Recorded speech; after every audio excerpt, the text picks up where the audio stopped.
গল টেস্টে প্রথম দিনে দ্রুত ব্রেক থ্রু এনে দিয়েছিলেন টাইগার পেসাররা। তবে কুশাল মেন্ডিসের সেঞ্চুরিতে ঠিকই বড় সংগ্রহের পথে স্বাগতিক শ্রীলঙ্কা।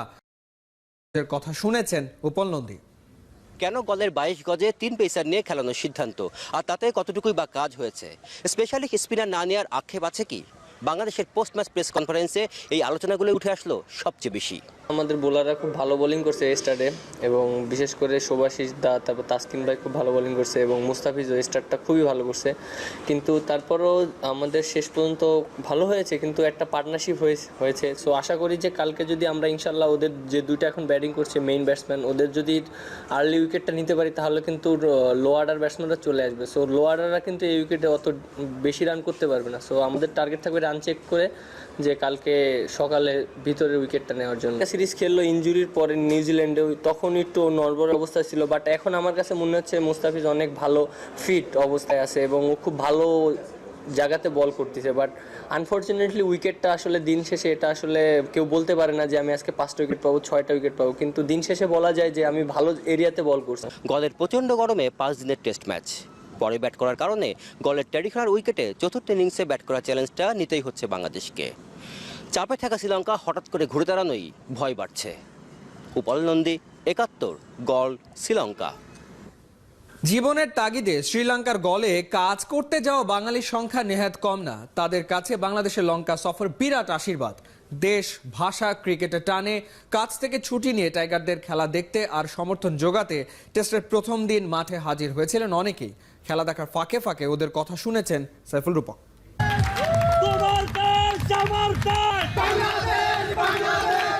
দেশ বিদেশে বাঘের সাজে বরাবরই টাইগারদের পাশেই থাকেন শোয়েব আলী আর মিলন। গলে ওদের সাথে মিশে গেছেন শখানেক প্রবাসী বাঙালি। এখানকার সবুজ প্রকৃতিতে যেন লাল সবুজের আচ্ছাদন। 2013 যখন আইসি আমরা টেস্ট ডর করছিলাম, মুশফিক ভাই 100 মারছিল, খুবই ভালো একটা সফর হয়েছিল। তখন আসলে ওইবারের মতো চাই এবার একটা সাকসেসফুল একটা সফর হোক। বাংলাদেশ টেস্ট খেলার দেখার জন্য আসছে, বাংলাদেশ এখানে ভালো করবে এটা আমাদের প্রত্যাশা। দেশকে ভালোবাসি, এই জন্য আমরা দেশের ফ্লেভার পাচ্ছি, ভালোবাসি এই জন্য আমরা খেলা দেখতে আসছি। 5 দিনের টেস্ট বাংলাদেশ অবশ্যই ভালো করবে। আগের তুলনায় বাংলাদেশের ক্রিকেটে এখনো অনুযোগ।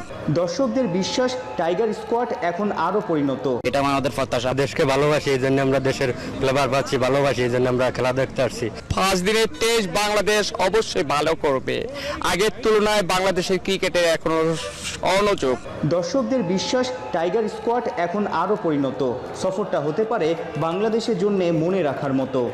তীব্র রোদও বাধা হয়ে দাঁড়াতে পারেনি। দেশের প্রতি টান, ক্রিকেটারদের প্রতি ভালোবাসায় গল টেস্টের প্রথম দিনে হাজির প্রবাসী বাঙালিরা। এই পরিবেশে সাকিব তামিমদের উৎসাহ দিতে আগামী 4 দিন গর্জন তুলবে ওরা। নিজেদের করে নিয়েছে স্বাগতিক শ্রীলঙ্কা। 92 রানে 3 উইকেট পড়ে গেলেও দলকে বিপদে পড়তে দেননি লঙ্কান দুই তরুণ তুর্কি কুশাল মেন্ডিস ও আশিলা গুনারত্নে। দিন শেষে 166 রানে অপরাজিত আছেন। নো বলের কারণে 0 রানে বেঁচে যাওয়া মেন্ডিস। গল থেকে বিস্তারিত জানাচ্ছেন উপল নন্দী। লঙ্কান ওপেনিংয়ে করুণারত্নে আর থারাঙ্গা জুটিটা মনে ধরেনি এক টেস্ট খেলা সুভাশিসের। উইকেট ভাঙলেন 4 রানের উপুল থারাঙ্গার। পরের বলটা নো না হলে মেন্ডিসকেও ফেরাতে পারতেন সুভাশিস। শুরুর ধাক্কা সামলে উইকেটে থিতু হয়েছিল করুণারত্নে মেন্ডিস। 45 রানের জোর। টাইগার পেসারদের সামলে খেললেও করুণারত্নে ধরা খেয়েছেন স্পিনে। স্পিনার মিরাজের ঘূর্ণি। 2 উইকেটে 64 রানে লাঞ্চে সবাই। দুপুরের খাবার খেয়ে চনমনে মুস্তাফিজ। প্রস্তুতি ম্যাচে 2 উইকেট পাওয়া কাটার মাস্টারের ধরা ওই প্রস্তুতি ম্যাচেই 190 রানের চান্দিমাল। 92 রানে নেই 3 টপ অর্ডার। দিনের শুরু থেকেই চাপে লঙ্কানরা। সেরা ব্যাটসম্যানদের হারিয়ে কোণঠাসা। অবশ্য দ্বিতীয় সেশনের বাকি সময়ে ধার বেড়েছে হোস্ট ব্যাটিংয়ে। 39 ওভারে 94 রান।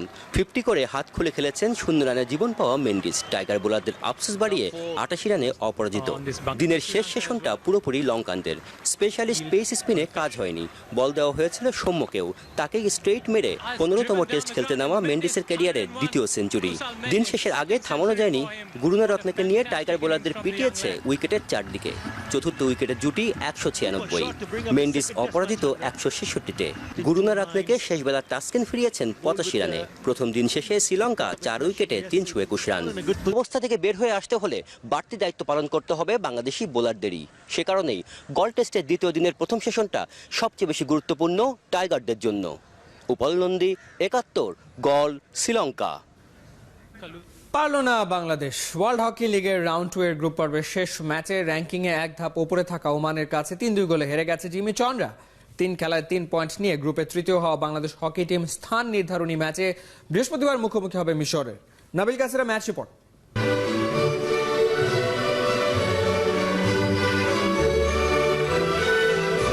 প্রথম 2 ম্যাচে 17টা পেনাল্টি কর্নারের কাজে লাগানো গেছে মোটে 2। এদিনও মিস প্রথমটা, তবে দ্বিতীয়বার আর ভুল নয়। মিলনের পুশ, পিন্টুর স্টপ, ফিনিশিংয়ে চয়ন।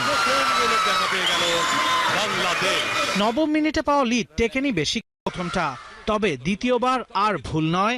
মিলনের পুশ, পেনাল্টি কাজে লাগিয়ে 1-1 করেন ওমান ক্যাপ্টেন মোহাম্মদ। 15 মিনিট করে 4 কোয়ার্টারের খেলা, সবচেয়ে বেশি জমল দ্বিতীয়টা। শুরুতে জিমি সাজানো বলে মার্কারকে কাটিয়ে রোমান সরকারের গোল। উল্লাসে বাংলাদেশ।